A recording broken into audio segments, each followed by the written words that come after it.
மார்நாதா, இன்னைக்கு நீங்க எல்லாரும் எப்படி இருக்கீங்க? கர்த்தருக்குள்ள நீங்க எல்லாரும் சந்தோஷமா இருக்கீங்க, மன மகிழ்ச்சியா இருக்கீங்கன்னு நாங்க 2 பேரும் விசுவாசிக்கிறோம்.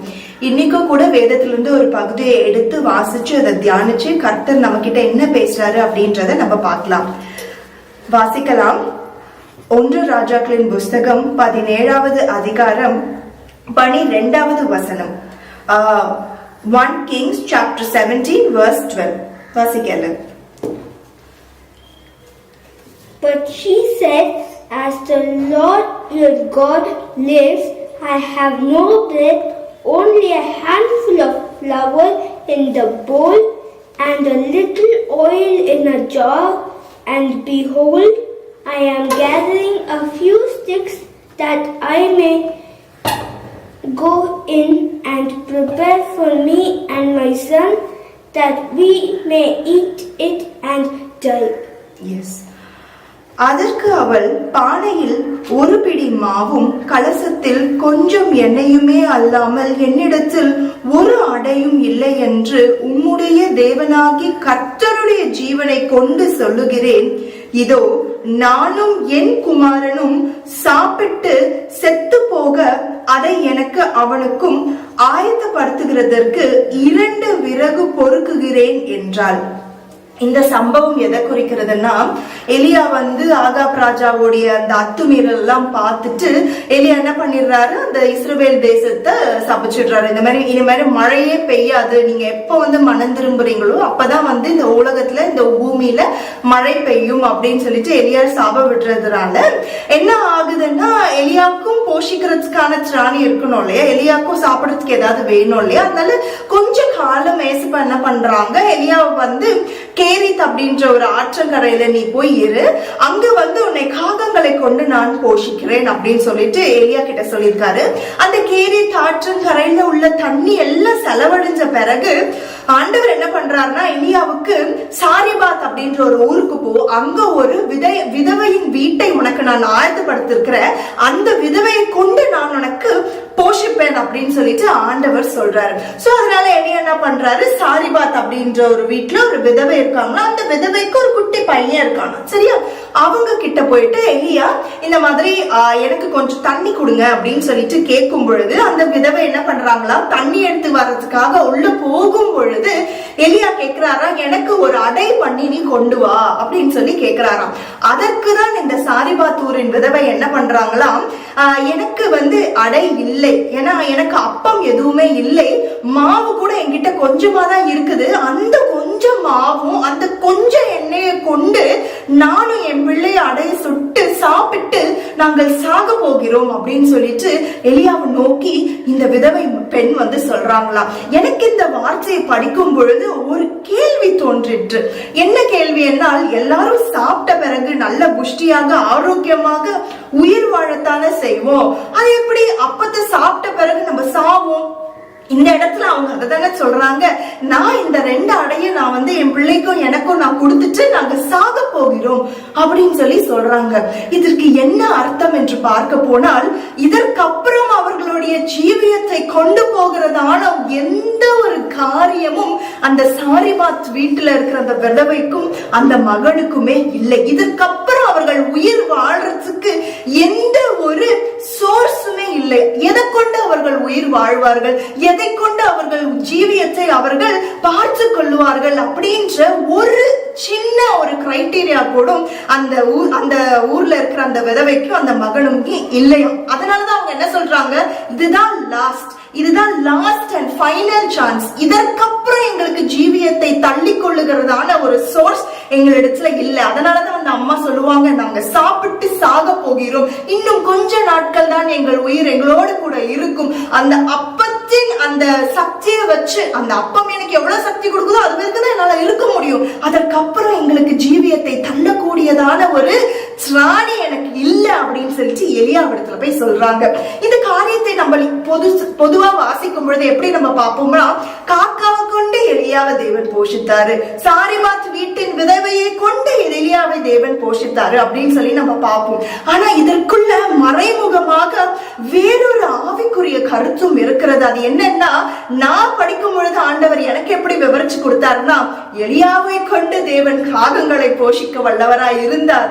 எலியாவை கொண்டு சாரிபாத் வீட்டின் விதவையை போஷிக்க தேவன் வல்லவராய் இருந்தால். நீங்க கொஞ்சம் யோசிச்சு பாருங்களேன். எலியா காகங்கள் போஷிச்சுச்சு இல்லையா? அப்ப காகங்கள் சும்மாவா இருந்திருக்கும்? எலியா சாப்பிட்டு போட்ட அந்த மிச்சம் இது எல்லாம் காகங்கள் நிச்சயமாக சாப்பிட்டு இருக்கும் இல்லையா? சின்ன சின்ன அந்த கிரம்ஸ் எல்லாம் கீழே விழுந்திருக்கும் இல்லையா? அப்ப அந்த காகங்களும் பொறுக்கி அவர்களுடைய வாழ்வாதாரத்தை அதுங்க என்ன பண்ணிருக்கும்? வாழ்ந்திருக்கும். அதே போலதான் சாரிபாத் வீட்டின் விதவைக்காக அவங்க என்ன பண்றாங்க? எலியா போய் அப்பம் கேட்கும் பொழுது அங்கே அப்பம் குறைவு படவே இல்லையா? அவர்கள் கிட்ட இருந்த அந்த கொஞ்சம் கூட எலியாவின் நிமித்தமாக அந்த வீட்டை தேவன் ஆசீர்வதித்திருக்கிறார். அப்போ நம்ம கிட்ட இருக்கிற அந்த கொஞ்சம் போதும் தேவனுக்கு. உங்ககிட்ட கொஞ்சம் தான் இருக்குது, உங்ககிட்ட குறைவாகத்தான் எல்லாமே இருக்குது அப்படின்னு சொல்லிட்டு நீங்கள் கஷ்டப்பட்டு இருக்கும் போது தேவன் அதை நிறைவாக உங்களுக்கு கொடுக்க வல்லவராய் இருக்கிறார். நீங்க நினைச்சிருக்கலாம், நான் இந்த இடத்துல ஏன் தான் இருக்கிறேனோ எனக்கு தெரியல, ஒன்றுமே இல்லாத வீட்டுக்கு தேவன் என்னை எதற்கு அனுப்ப வேண்டும்? எலியா அப்படி யோசிச்சிருக்கலாம் இல்லையா? அந்த அம்மாவே பாவம் கொஞ்சமாக தான் வச்சிருக்கு, கொஞ்சம் எண்ணெய்தான் வச்சிருக்கு. அந்த அம்மா வீட்டுல போயிட்டு உன்னை போஷிக்க நான் வச்சிருக்கிறேன்ட்டு தேவன் எதற்காக அனுப்ப வேண்டும்? நம்மளும் கூட சம்பந்தமே இல்லாத இடத்துக்கு தேவன் அனுப்பி வைப்பார். நம்ம போய் பார்க்கும் பொழுது என்னடா அது, இப்படிப்பட்ட ஒரு இடத்துல மாட்டிக்கிட்டோமே, இங்க யாருமே ரட்சிக்கப்படவே இல்லையே, இங்க எனக்கு சாதகமான எந்த ஒரு சூழலுமே இல்லையே அப்படின்னு சொல்லிட்டு நம்மளும் கூட நிறைய விதத்துல தேவன் நம்மள ஒரு பாதையில அனுமதிச்சிருக்கலாம். அந்த வீட்டுல யாருமே ரட்சிக்கப்படாம இருக்கலாம், ஆனா உங்களை தேவன் அமைச்சிருப்பாரு. இன்னொருத்தவங்க மனைவி ரொம்ப கொடுமையா இருப்பாங்க, ரொம்ப தேவையில்லாத அந்த காரியங்கள்லாம் செய்கிறவர்களா இருப்பாங்க. ஆனா கணவர் அபிஷேகம் பண்ணப்பட்ட கணவரா முழுமை பெற்று இருப்பாரு. அப்ப அந்த கணவர் நினைக்கலாம், என்னவோ இந்த வீட்டுல கொண்டு கட்டி விட்டுட்டாங்களே அப்படின்னு சொல்லிட்டு அவங்க நினைக்கலாம். அதே போல மனைவியும் அப்படி நினைக்கலாம், இந்த மாதிரி ஒரு குடிகார புருஷனோட நாம் கூட ஜீவியம் நடத்தி கொண்டிருக்கிறேன்னு சொல்லிட்டு அவங்க கஷ்டப்படுத்தலாம். ஆனா நீங்க ஒன்று புரிந்து கொள்ள வேண்டும், உங்கள் நிமித்தமாக அவர்கள் குறையை தேவன் நிறைவாக மாற்றுவார். உங்ககிட்ட கொஞ்சம் அபிஷேகம் இருந்தாலும் போதும், தேவன் அதை நிறைவாக மாற்றுவார். உங்கள் நிமித்தமாக அநேகர் ரட்சிக்கப்படுவதற்காக மாத்திரமே உங்களை அந்த இடத்துல தேவன் வைத்திருக்கிறார். உங்களிடத்துல நிறைய கேள்விகள் வரும், எதற்காக தேவன் இப்படி ஒரு கொடூரமான இடத்துல இயேசுவை வச்சிருக்காருன்னு சொல்லிட்டு நீங்க பயப்படாதிருங்கள்.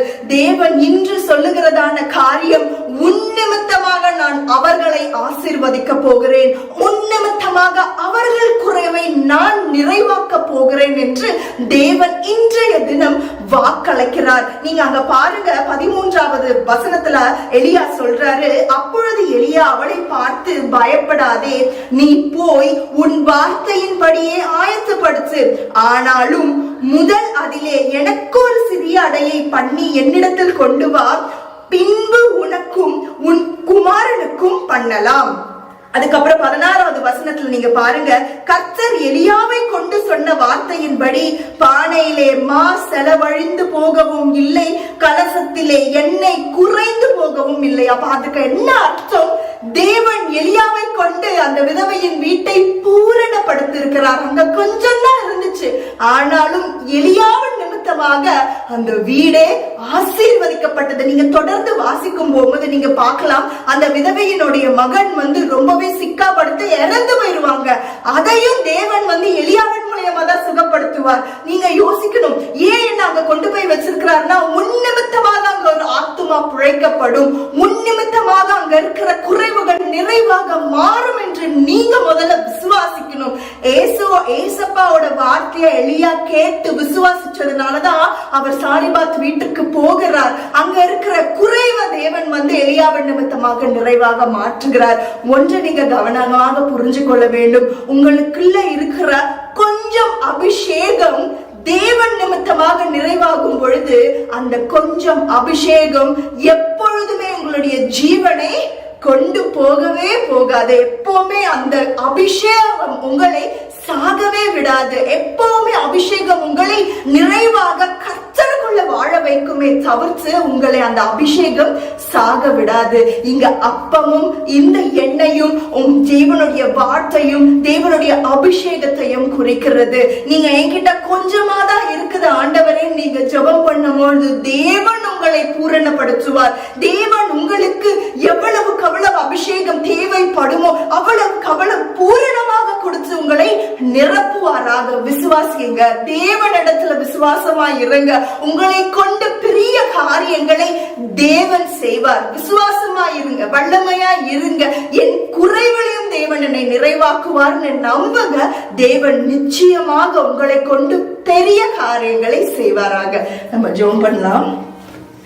மகா கிருபையும் இருக்கும் தேவபிதாவே, இந்த நல்ல நாளுக்காக உமக்கு நன்றி ஆண்டவரே. அப்பா, எங்க கிட்ட கொஞ்சம் இருக்குது ராஜா, கொஞ்சம் கடுகளவு விசுவாசம் தான் ராஜா கர்த்தாவே இருக்குது. ஆனா இந்த விசுவாசத்தை குறித்து கர்த்தாவே பெரிய மலையும் பெயர்க்க கூடியதான சக்தி எங்க கிட்ட இருக்குது. நாங்கள் விசுவாசிக்கிறோம். இந்த நேரத்துல இந்த அபிஷேகம் எங்களை சாக விடாது என்று முழுமையாக நாங்கள் விசுவாசிக்கிறோம் ராஜா.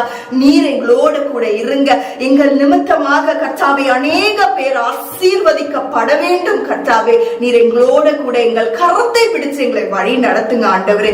மீதியானவை எல்லாம் கரத்துல ஒப்பு கொடுத்து ஜெபிக்கிற நீர் ஆசீர்வதியும். ஏசு கிறிஸ்துவின் நாமத்தினால என் ஜெபத்தை கேட்டருளுங்க என் ஜீவனுள்ள நல்ல பிதாவே.